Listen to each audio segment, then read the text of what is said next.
To our channel. मुझे कहते हैं अनमीन और मेरा नाम है माहीन। आप देख रहे हो लास्ट रिएक्शंस। और आज की वीडियो देखने से पहले अगर आप पहली दफा हमारे चैनल पर आए हैं, अगर आप इस चैनल पे नए हो तो चैनल को सब्सक्राइब कर दो, वीडियो को लाइक कर दो, कमेंट कर दो, शेयर कर दो, व्हाटएवर यू वांट। साथ में इंस्टाग्राम पे भी जाकर हमें फॉलो कर सकते हो क्योंकि वहाँ पर भी हम डिफरेंट तरह का कंटेंट आपके लिए लगाते रहते हैं। एग्जैक्टली तो चल के वीडियो को देख लेते हैं पहले और फिर उसके बाद उस पर तज्जिया करेंगे। तज्जिया का मतलब?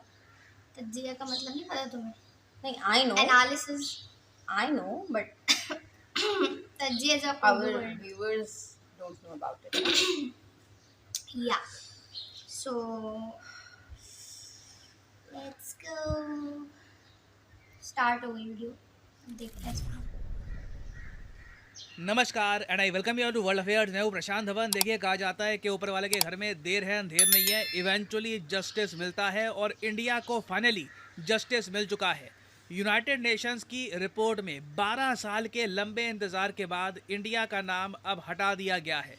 यहाँ पे मैं एक ऐसी रिपोर्ट की बात कर रहा हूँ जहाँ पर फोकस होता रहा बच्चों पर कि वॉर जहाँ पे हो रही है, कॉन्फ्लिक्ट हो रही है, वहाँ पर बच्चों पे क्या इम्पैक्ट आ रहा है, बच्चे कितने जेल में हैं, कितने बच्चे हैं जो आज के समय लड़ रहे हैं। तो इस रिपोर्ट में इंडिया का नाम पिछले 12 साल से आ रहा था कश्मीर इशू को लेकर और फाइनली भारत सरकार के प्रयास के बाद यूएन को यहाँ पे समझाया गया। यूएन को हमने बहुत सारे एविडेंस दिखाए और इवेंचुअली यूनाइटेड नेशंस मान गया कि हाँ ठीक है, इंडिया का नाम अब हटा देना चाहिए इस रिपोर्ट से। तो ये देखिए, एक बहुत अच्छी न्यूज़ है। डिस्कस करेंगे यहाँ पर ये रिपोर्ट कौन सी थी, इस रिपोर्ट में लिखा क्या था और इसका बेनिफिट इंडिया को क्या मिलेगा इन द नियर फ्यूचर। नाम हटने से इंडिया को क्या बेनिफिट मिलेगा, तो काफ़ी कुछ यहाँ पे आपको जानने को मिलेगा। मगर आगे बढ़ने से पहले आपसे पूछूंगा एक क्वेश्चन यहाँ पर ये है कि हाल ही में क्रिकेट के इतिहास में वो पहले बॉलर कौन से बने हैं जिन्होंने लगातार 100 टेस्ट मैच खेले हैं। एक भी टेस्ट मैच में कोई इंजरी नहीं हुई, कोई प्रॉब्लम नहीं हुई, लगातार 100 टेस्ट मैच खेले हैं इस बॉलर ने। बताइए यहाँ पर किसकी बात की जा रही है। इस टॉपिक पर रिसेंटली बहुत आर्टिकल पब्लिश हुए थे।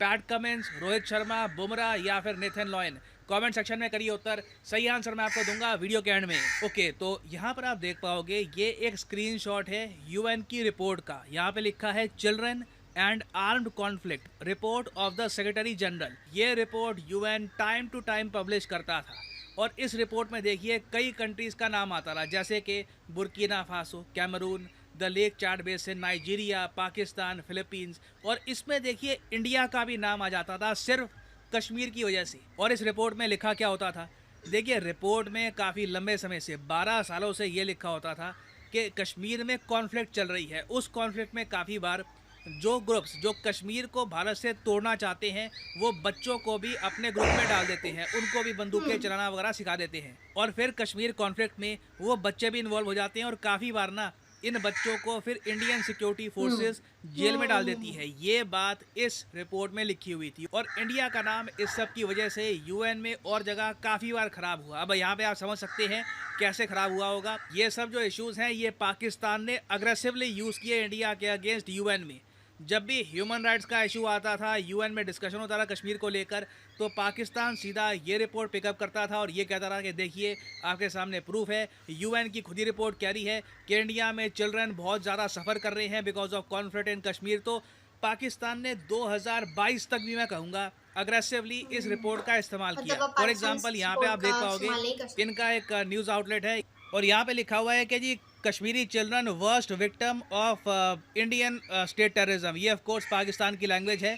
ये बातें इन्होंने यूएन में और जगह काफ़ी प्रमोट करी, इस रिपोर्ट का सराहा लिया। इवन दो पाकिस्तान खुद इस रिपोर्ट में आता है। हालांकि पाकिस्तान ये कहता है कि हमारा इशू कुछ और है, हमारा नाम इस रिपोर्ट में आया है बिकॉज ऑफ अफगानिस्तान बॉर्डर और बलूचिस्तान में जो हो रहा है। इनके हिसाब से सिंस ये एक डिस्प्यूटेड इशू का पार्ट नहीं है तो इसलिए इसकी इंपॉर्टेंस कम हो जाती है। तो यहाँ पे हम समझ सकते हैं कि ये जो रिपोर्ट थी यूएन की, इसमें इंडिया का नाम ड्रॉप करना कितना ज़्यादा इम्पोर्टेंट था इंडिया के लिए।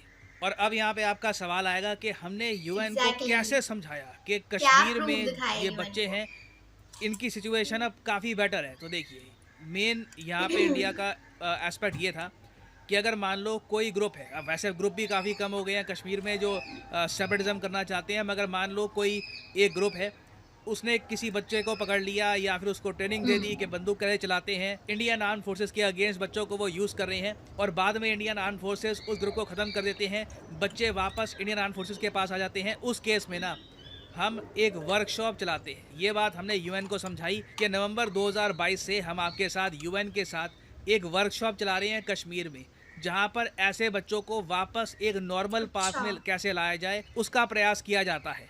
उसके अलावा इंडियन गवर्नमेंट ने यह भी बताया कि चाइल्ड वेलफेयर कमेटी और जुवेनाइल जस्टिस बोर्ड के अंडर हम पूरी कोशिश करते हैं कि बच्चों के साथ प्रॉपर व्यवहार हो। कुछ ऐसा केस ना हो जाए कि एक बच्चा है वो गलत रास्ते में चला गया, अब वो वापस मेन स्ट्रीम लाइन में आना चाहता है तो वो जेल में चला गया या फिर उसको पनिशमेंट हो रही है। कोशिश ये की जा रही है कि बच्चों का भविष्य खराब ना हो। तो ये सारी अश्योरेंसेज यूएन को दी हमने, यूएन को समझाया कि कश्मीर में सिचुएशन इंप्रूव हो रही है और इन दी एंड यूएन मान गया। ये मैं कहूँगा भारत के लिए बड़ी जीत है। एक तो जी G20 की बड़ी मीटिंग हुई कश्मीर में, फिर इस रिपोर्ट से इंडिया का नाम ड्रॉप हो गया, तो अब पाकिस्तान के पास एक बड़ा पॉइंट जो ये हर बार यूज़ करते थे, मुझे याद है इन्होंने काफ़ी बार सीरिया इराक की कोई फ़ोटो कहीं से उनको मिल जाती थी, वो यूएन में दिखाकर कहते रहे कि देखो कश्मीर में बच्चों के अगेंस्ट क्या हो रहा है। तो पाकिस्तान का जो एक बड़ा प्रोपेगेंडा पॉइंट था ये हमेशा के लिए किल हो चुका है। और उसके अलावा आप देखो कश्मीर में धीरे धीरे ना इंफ्रास्ट्रक्चर से रिलेटेड बहुत ही अच्छी न्यूज़ आ रही है। फॉर एग्जाम्पल यहाँ पे आप देख पाओगे यूएई का एक इमार ग्रुप है, बहुत ही एक मेजर कंपनी है, मॉल बनाती है ऑल ओवर यूएई। उसके अलावा यूएई में इनके वेरियस और प्रोजेक्ट्स हैं। इन्होंने सबसे पहली फॉरेन डायरेक्ट इन्वेस्टमेंट करी है कश्मीर में। यहाँ पे आप देख पाओगे ये न्यूज़ मार्च 2023 की है। जम्मू कश्मीर को अपना पहला FDI foreign direct investment project मिल चुका है।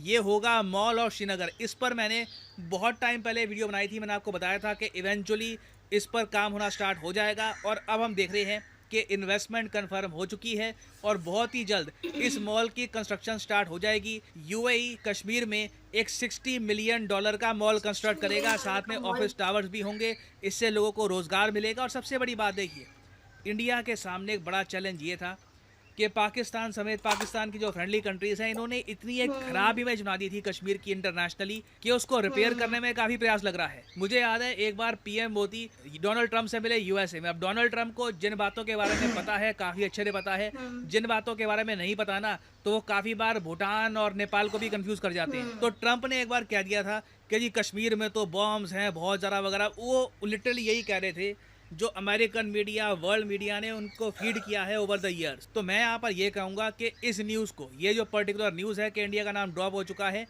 इस न्यूज़ को सर्कुलेट करिएगा। It will help India, it will help Kashmir image. और साथ ही साथ उम्मीद यही है कि साल के अंत में और भी बहुत सारी इन्वेस्टमेंट्स आएंगी यूएस की तरफ से, बाकी कंट्रीज़ की तरफ से, और कश्मीर एक पीसफुल एंड डेवलप्ड प्लेस बनेगा।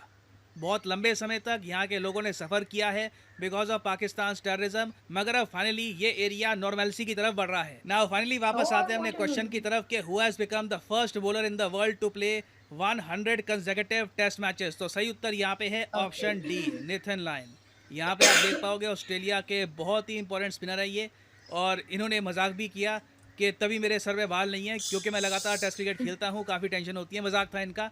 But he has made history, first bowler ever to take part in 100 consecutive test matches. और फाइनली यहाँ पर मैं ये भी ऐड कर दूं कि अनअकैडमी की मेगा 50% डिस्काउंट सेल एक्टिवेट हो चुकी है। तो अगर आप लाइफ में एक बार जेन्युइनली यूपीएससी एग्जाम की प्रिपरेशन करना चाहते हैं तो कमेंट सेक्शन में जाइए, पेड कमेंट में आपको लिंक मिलेगा आइकॉनिक कॉम्बो का। यहाँ पे मतलब आप इंडिया में ऑलरेडी इतनी अचीवमेंट्स होती रहती हैं, रोज बरोज हम जब रिएक्शन देते हैं तो कुछ ना कुछ नया सुन रहे होते हैं, तैयारी कर पाओगे। ऐसे में आप सोचिए यहाँ पे आपको एक कोच मिलेगा जो बड़ी ऑर्गेनाइजेशन है और वैसे नहीं कि खरीद के बैठ गए उसके बाद कभी देखा नहीं कोई लेक्चर वगैरह, आपको तरफ से इमेज अगर बनाया जाए और जो पॉजिटिव और नेगेटिव दोनों में कितना ज्यादा इम्पैक्ट की जरूरत नहीं है। दोनों ही यहाँ पर आप सोचो उनका नाम हट गया है इंडिया का, आप पूरे कंट्री में कह लो पूरे वर्ल्ड में वो जो एक स्टैंप लगा हुआ था वो स्टैंप भी अब हट जाए। ऐसा ही यूज करिए code PD10 and save money इसी नोट के साथ। ये है वीडियो का, thank you for listening and as I always say may the God watch over you. List में तो अब अचानक यूएन ने क्यों इस चीज को हटाया है, क्योंकि जो जैसे कि वीडियो में बताया गया कि ये इसके खिलाफ प्रूफ्स दिखाए गए हैं कि ऐसा नहीं हो रहा और ये सब कुछ चीजें। तो ये प्रूफ इंडिया ने पहले भी आई एम श्योर दिखाए होंगे, या नहीं दिखाए तो क्यों नहीं दिखाए। और इस चीज़ को पहले भी उन्होंने कोशिश की होगी कि यूएन इस नाम को हटा दे, या यूएन को अच्छा अपने आप को दिखाने की। तो अब यूएन ने ऐसा क्या सोचा कि उन्होंने एकदम से नाम हटा दिया, सिर्फ इसलिए कि इंडिया और यूएस के रिलेशनशिप्स बेहतर हो रहे हैं, इंडिया का थोड़ा सा इमेज वर्ल्ड में अच्छा हो रहा है, क्या पता इसलिए उन्होंने हटाया हो। आई एम नॉट श्योर कि इसलिए हटाया या ये प्रूफ्स को उन्होंने वाकई देख के हटाया है, क्योंकि ये प्रूफ्स को पहले भी दिखा सकते थे, पहले भी इंडिया ज़ाहिर पहले से ही दिखाता होगा, अब एकदम तो उन्होंने नहीं इस चीज़ को दिखाया होगा, या अभी इन प्रोग्राम्स को उन्होंने शुरू नहीं किया होगा, पहले ही शुरू किया होगा। तो अब यूएन को क्या ऐसी सूझी कि यूएन ने ऐसा किया, तो उसके पीछे कोई ना कोई बड़ी वजह हो सकती है, या पाकिस्तानी इकोनॉमी बहुत ज़्यादा फॉल में जा रही है, या पाकिस्तान को का जो इमेज है वो ख़राब है कि ये टेररिस्ट है, झूठे हैं। तो जब हम इस चीज़ का प्रोपेगेंडा क्रिएट करते थे कि इंडिया वाले जो है ना कश्मीर को रिलेटेड, जैसे इन्होंने बताया कि हमेशा इस चीज़ को उठाया जाता था, तो हो सकता है उन्होंने इस चीज़ का अब बिलीव ना किया हो, और उन्हें ऑलरेडी पता है कि पाकिस्तान की क्या इमेज है। और दोनों यूएस के प्रेसिडेंट और इंडिया के प्रेसिडेंट जब मिले थे तो उन्होंने इसी बात पे यकजहती की थी कि हाँ वाकई पाकिस्तान को अपने मामलात को बेहतर करने की ज़रूरत है। और टेररिज्म जो है ना यहाँ का मेन मुद्दा है, मतलब वर्ल्ड में जो पाकिस्तान का मेन मुद्दा है वो टेररिज्म है। भले पाकिस्तानी इस चीज़ को नहीं मानते, या पाकिस्तान के अंदर इकोनॉमी और यहाँ के हालात इम्पोर्टेंट है। वही बात हो गई ना कि हम रोड पे खड़े हैं और गाड़ी आ रही है और हम आंखें बंद कर लें, ऐसा नहीं हो सकता। अगर है एक चीज़, अगर आप मान ही नहीं रहे हो, एडमिट नहीं कर रहे हो, उसको ठीक कैसे करोगे? पूरी दुनिया अगर मान रही है पाकिस्तान के लोगों को पूरी दुनिया में टेररिस्ट समझा जाता है, ऑब्वियसली, और अभी से नहीं कई सालों से समझा जाता है। और इसकी क्या वजह है? क्योंकि बीइंग अ पाकिस्तानी मुझे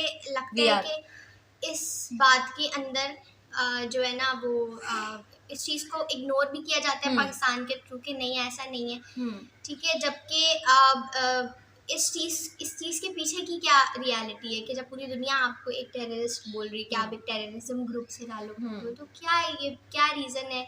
क्या यहाँ के लोग, क्योंकि यहाँ के लोग जितने भी टेररिस्ट, जितना मैंने सुना है, लोग उनको कहते हैं कि आप अपने आप को उड़ा दो तो आप सीधे जन्नत में जाओगे, सीधा हेवन में आप जाओगे। तो रिलीजन का सहारा लेते हैं, उनका ब्रेन वॉश करते हैं, जो भी होता है। बट यहाँ पे ऐसी चीज़ें बहुत एक्सट्रीमिज्म पे पहुँच जाती हैं, और तो मेरा ख्याल से टेररिज्म को देखने की बहुत एक बात ये है कि सबको पता है कि इंडिया और पाकिस्तान का कॉन्फ्लिक्ट है, और वो किसी बात पे जो है वो एक साथ नहीं हो सकते। तो हो सकता है इसी वजह से यूएन ने देखा हो कि लाइक पाकिस्तान इस तरह से कर रहा है, तो मे बी ये कोई प्रोपेगेंडा हो या कुछ इस तरह से, और उन्होंने इसलिए उनका नाम यूएस हम क्लियरली देख सकते हैं कि यूएस जो है वहाँ के रिलेशनशिप्स इंडिया से बहुत बेहतर होते हैं, और यूएस एक सुपर पावर है, और उनकी यूरोप साइड की जो जितने भी जगहें उनकी ज़्यादा वैल्यू है, उनको ज़्यादा सुनी जाती है। तो वहाँ से ताल्लुकात अच्छे होने का मतलब है कि, और मेरा ख्याल है आज से नहीं, मतलब ये बरसगीर की तारीख से, जब जो हम तारीख पढ़ते हैं, हिस्ट्री पढ़ते हैं, उस ज़माने से जो है वो बेहतर ताल्लुकात हैं हिंदुओं और अंग्रेज़ों के दरमियान बनिस्बत मुसलमानों के और बाकियों के।